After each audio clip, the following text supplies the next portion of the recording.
Bienvenidos a este segundo video de la unidad 1 de la asignatura Economía. Vamos a continuar hablando sobre el desarrollo histórico de la economía y vamos a tocar ahora a las primeras leyes económicas.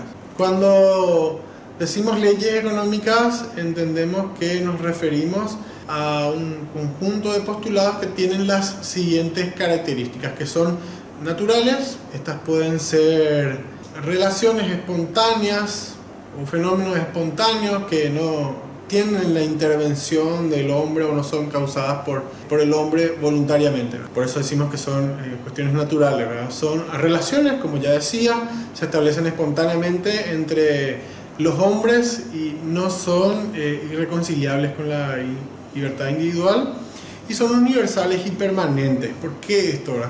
Porque las necesidades del hombre son las mismas en todos los países, todas las regiones, o estos fenómenos o estos comportamientos se repiten también indistintamente en varios lugares, ¿verdad? Entonces, teniendo esto como antecedente, vamos a las primeras leyes económicas, y la primera es la ley del interés personal, que propone que cada individuo procura el bien, la riqueza y el bienestar y huye del mal, del esfuerzo innecesario, del esfuerzo en sí. El esfuerzo en el sentido del trabajo, que significa, según Adam Smith, el sacrificio del ocio. Efectivamente, buscamos siempre estar bien, buscamos este bienestar. De la observación de esta ley surge esta famosa premisa de tener un máximo beneficio con la mínima inversión, o con el mínimo de inversión, la máxima productividad. En razón a este principio se llama o se denomina a esta escuela, a esta corriente que surge a partir de esta ley y de los aportes de Adam Smith, como filosofía individualista o liberal, ¿verdad? El bien del individuo debe ser el fin de toda actividad económica. El bienestar también se llama escuela o doctrina liberal, porque el individualismo implica la libertad del individuo.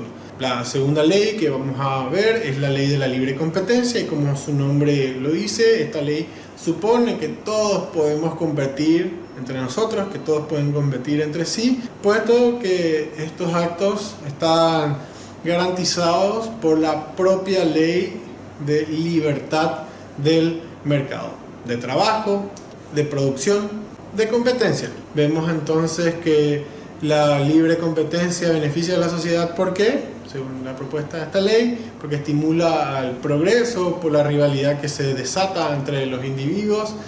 La competencia hace que los productores rivalicen por la conquista del mercado, con la consecuencia de una mejora en la calidad de los productos, mejores precios, etc.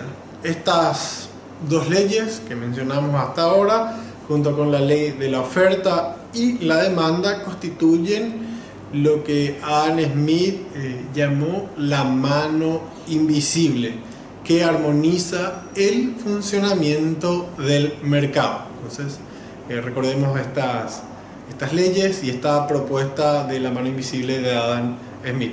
La ley de la oferta y la demanda, por su parte, efectivamente, están enunciadas de esta forma. La oferta y la demanda son impulsadas por el precio, y la oferta y la demanda también pueden ser entendidas desde dos mecanismos: desde la producción, por un lado, y el consumo, por el otro. La oferta varía en relación directa con el precio, y la demanda en relación inversa con el precio. Es por este mecanismo que se establece finalmente el precio de un bien en el mercado. Entendiendo ya de una forma más sencilla, entendemos a la oferta desde el punto de vista de quien produce, y a la demanda desde el punto de vista de quien consume. La cuarta ley que estudiaremos es la ley del valor. Entendemos que el valor de un bien es la capacidad que tiene este para satisfacer las necesidades. Los bienes tienen un valor de uso y un valor de cambio, es decir, tiene una relación de utilidad como objeto particular, o una relación de objeto de poder de cambio. Esta ley efectivamente la desarrollaremos un poquito más adelante. La ley del salario, que se enuncia de la siguiente manera: la ley del salario corriente, el salario cualquiera sea su nivel, está determinado por la ley de la oferta y la demanda de empleo. El trabajo o la fuerza de trabajo es considerado como cualquier otro bien u otra mercancía que se compra o se vende en el mercado. La ley del salario natural o el salario necesario es el desdoblamiento de esta ley del salario, que dice lo siguiente: este postulado es una consideración de las necesidades básicas del trabajador o naturales del hombre, y por lo tanto este tipo de salario está determinado por él o por las necesidades o costo de producción de la mano de obra. Es lo que hoy conocemos como el salario mínimo, o lo que mínimamente necesitamos para sostener el costo de producción de la mano de obra, nuestro sostenimiento, que también lo iremos desarrollando en siguientes unidades. Vemos luego la ley de la renta. David Ricardo definió la renta como el beneficio económico que se deriva de la explotación agrícola. Renta, dijo Ricardo, es aquella parte del producto de la tierra que se paga al propietario de la tierra, efectivamente, por el uso de los poderes originales e indestructibles del suelo. Como ya dijimos también, vamos a desarrollar también esta propuesta de Ricardo un poquito más adelante en siguientes videos. La ley del intercambio internacional se basa en lo siguiente: en las ventajas comparativas y en la división del trabajo. Las ventajas comparativas, ¿por qué? Porque entre los costos de producción de los bienes se encuentran diferencias en un país y en otro.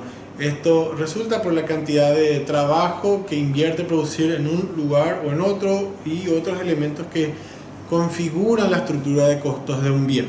Y también por la división del trabajo. Esto es algo natural, por la especialización del trabajo y los mejores usos de ciertas técnicas o mejores conocimientos, artes o vocaciones naturales. Efectivamente el trabajo se divide, porque una persona efectivamente no puede hacer todo, y tampoco las sociedades lo pueden.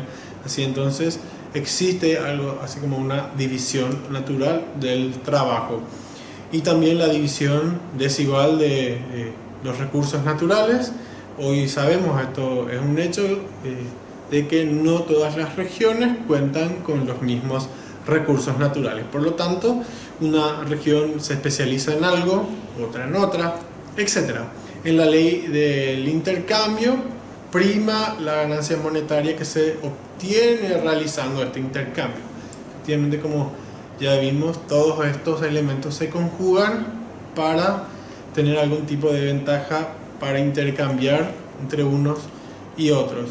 La ley de la población luego fue una propuesta de Malthus.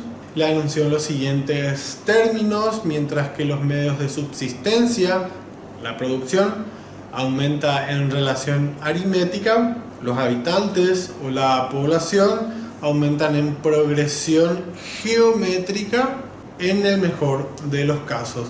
Por entonces, la más importante fuente de abastecimiento alimentario era la agricultura, y esta ley de la población estaba muy relacionada a la ley de los rendimientos decrecientes, que la vamos a desarrollar un poco más adelante. Y aquí tenemos una primera aproximación a esta ley, la ley de los rendimientos decrecientes, o también llamada la ley de la proporción de los factores. Dice que primeramente se aplicó al rendimiento agrícola, y la vamos a desarrollar en el capítulo 3, unidad 3 de este programa. Y concluimos este video con explicar la relación de la economía con las demás ciencias. La economía, al centrarse en el estudio de cómo los individuos, familias o sociedades adquieren y administran los recursos con los que satisfacen sus necesidades, entonces vemos que este fenómeno económico se desarrolla en una sociedad. El economista entonces precisa de otras ciencias para entender al fenómeno que estudia. Así también, como ya iremos viendo, la economía tiene una fuerte vinculación con el derecho, la sociología, la estadística, la matemática y la política. Vemos que entonces el economista deviene en ser un científico social que está en estrecha vinculación con las demás ciencias. Llegamos entonces al final de este video, recordándoles que deben realizar las lecturas y deben acompañar las actividades con los docentes de esta asignatura.